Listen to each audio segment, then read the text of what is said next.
Lisa from Mobile Tech Review, and today we're going to look at the Acer Aspire S5. This is a high-end Ultrabook. Acer's really stepping up their game here. Nice quality components, very thin, 0.44 inches at the thinnest point, 2.65 pounds, so incredibly light, 13.3-inch display. And it has the nifty MagicFlip, a little door on the back that pops open to show you your ports. And, well, no, you don't actually go yank and do it. It does it for you. Even if it's turned off, press the little button, and there it is, a set of ports. And while the MagicFlip might make it nifty, it doesn't make it high-end. What makes it high-end is it has a 1.9 gigahertz Intel Core i7 CPU and a 256 gig SSD. So you're getting the top components there. Usually in the food chain of choosing your configurations, this would be at the high end. As a result, it lists for $13.99. And we're going to look at it now. So the Acer Aspire S5 really ups the ante from the S3, which was one of the kind of more bargain basement-y Ultrabooks. When the first generation of Ultrabooks came out, they went with regular conventional hard drives with a little SSD to assist them, plastics in the casing. This is much more premium product, as it should be. This is $13.99 list price. This is not cheap. Of course, for the money, you get the kind of top-of-the-line specs. A lot of Ultrabooks start out with a Core i5 and a 128 gig SSD, or even now a conventional spinning hard drive. This guy gets you the top-of-the-line specs, which is a 256 gig SSD that benchmarks very quickly, 4 gigs of RAM, that's pretty much standard on Ultrabooks, and a 1.9 gigahertz Intel Core i7 ULV CPU. Third generation Ivy Bridge here, that's a 3517U CPU. Fast performer, it does very well in benchmarks.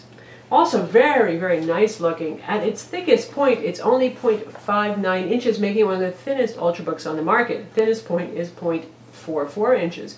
Weighs 2.65 pounds, so we're talking right up there with the Toshiba Portage Z835 and Z935, which are very light, but more flimsy feeling. This guy feels quite rigid. Now, if you try really hard, you might be able to flex it some, but strong stuff.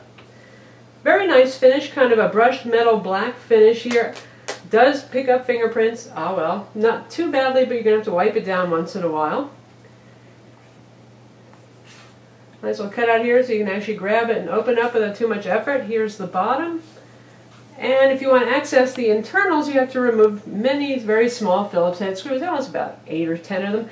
We did not take this apart because one of the screws on our review unit is stripped, so it couldn't be removed, but pretty much this is designed to be not terribly upgradable. I think the RAM is soldered on the motherboard, for example. If you notice this interesting plate here and you're wondering what that's for, well, that is for the MagicFlip on the back, and we'll show you that in a minute. First, here are the stereo speakers, not bad sound. Little rubber feet. Right over here we have our headphone jack. On this side, this is the SD card slot. We've got a little blank protecting the hole so you don't get junk inside of it. And that's your power button on the side instead of on the keyboard deck where we more often see it. On the back here we have the power jack. Nothing else, but you see masking over here for a variety of ports and some vents here. And these are marked HDMI to USB 3.0 Thunderbolt. Thunderbolt, very unusual on a PC notebook, and we're going to test that with Apple's 27-inch Thunderbolt monitor to see how that works.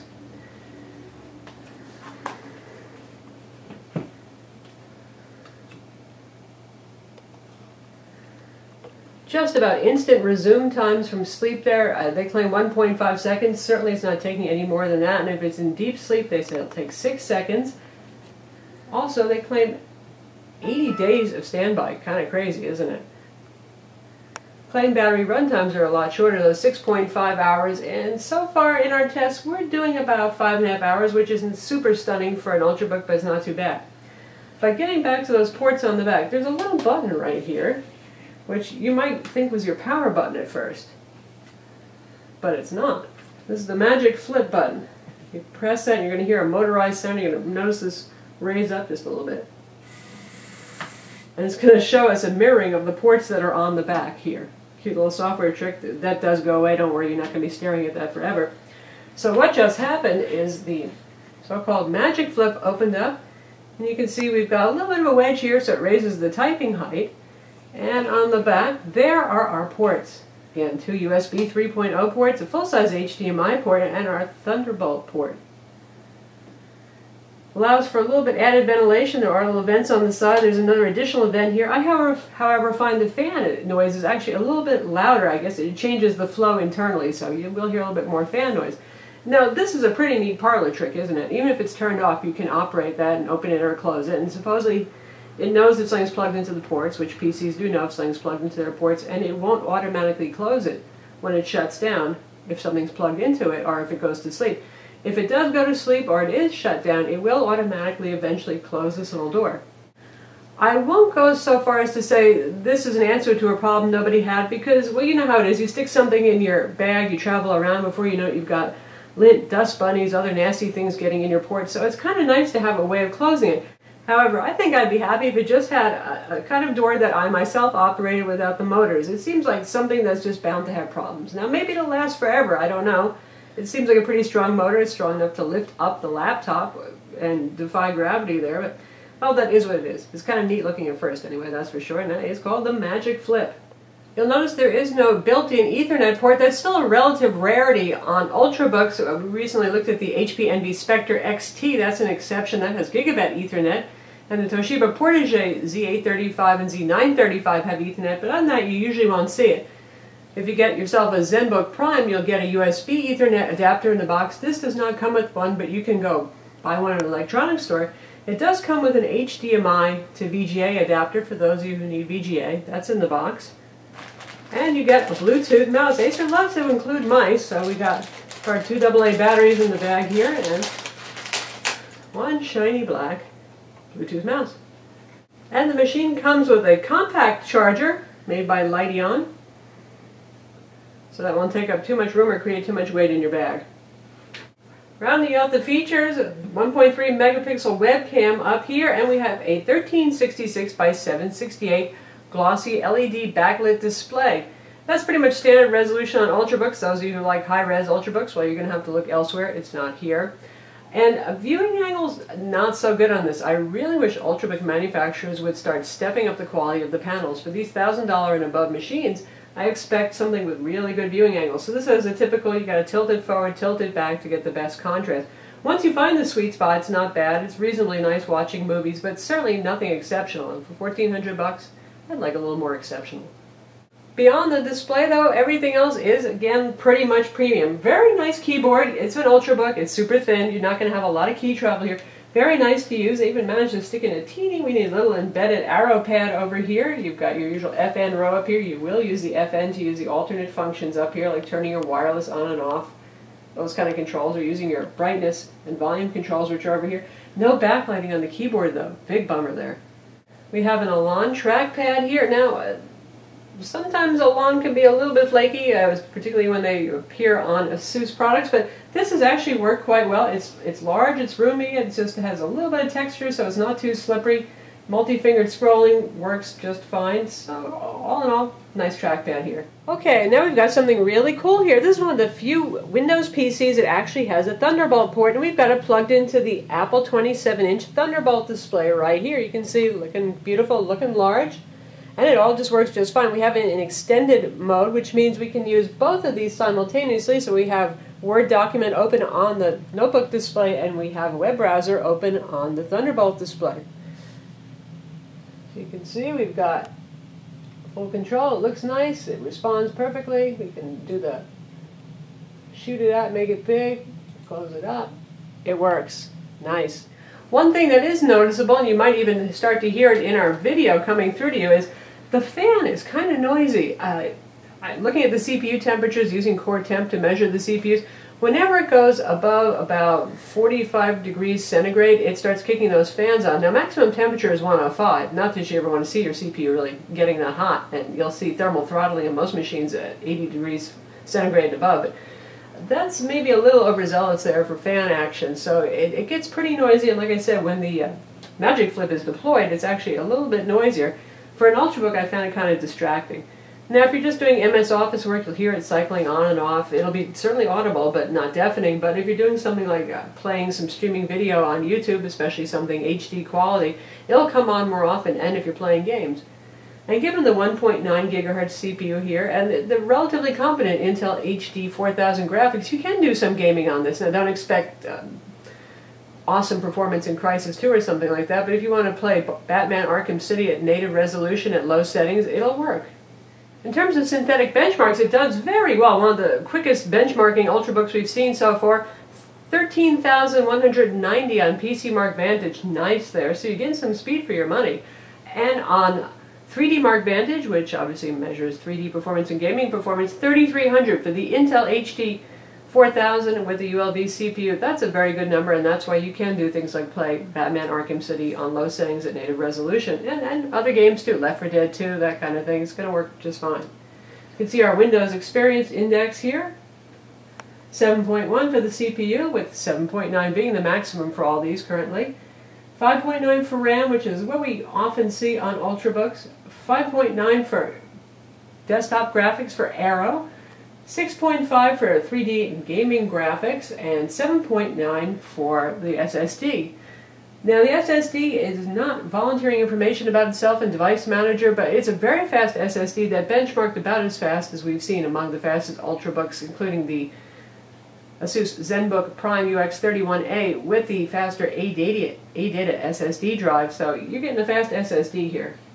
Speaking of the SSD drive, again, it's 256 gigs, so that's enough space to get stuff done and even carry some multimedia files with you. And ours had about 183 gigs available for your use. The recovery partition takes up some space, and so on. And there's also the equivalent of a hibernation partition that copies the contents of RAM to the SSD to speed up resume times. Machine has dual band Wi-Fi. This is Atheros Wi-Fi, not Intel, so that means you don't get Intel WiDi wireless display. It is, however, dual band, 2.4 gigahertz and 5 gigahertz, and in our tests it performed well for throughput and for signal strength. You also get Bluetooth 4.0 with the machine, so nicely equipped there. It's not just synthetic benchmarks that are fast here. The machine just feels very responsive when you use it. Applications launch super quickly. They're very responsive. IE just runs like a champ, scrolls nicely, no problems with performance here. Certainly very capable for MS Office applications, web browsing, email, streaming video playback. You can even play locally stored video if you want. Netflix, all that kind of stuff is going to work well. Still, I wouldn't pick an Ultrabook if you do a lot of HD video editing. That's what you do for a living, that kind of thing. But for casual Photoshop use, for software development, coding, that kind of stuff, it's going to work just fine. So now we're going to check out YouTube video playback. We'll look at the HP Envy Spectre XT video review, and you can hear the speakers too, since this has Dolby audio and those dual speakers.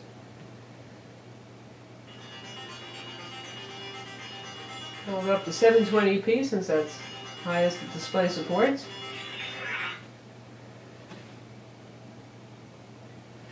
From Mobile Tech Review, and today we're looking at the that's half volume. Super rich sounding, no, but for a small Ultrabook, loud and not hissy, not annoying.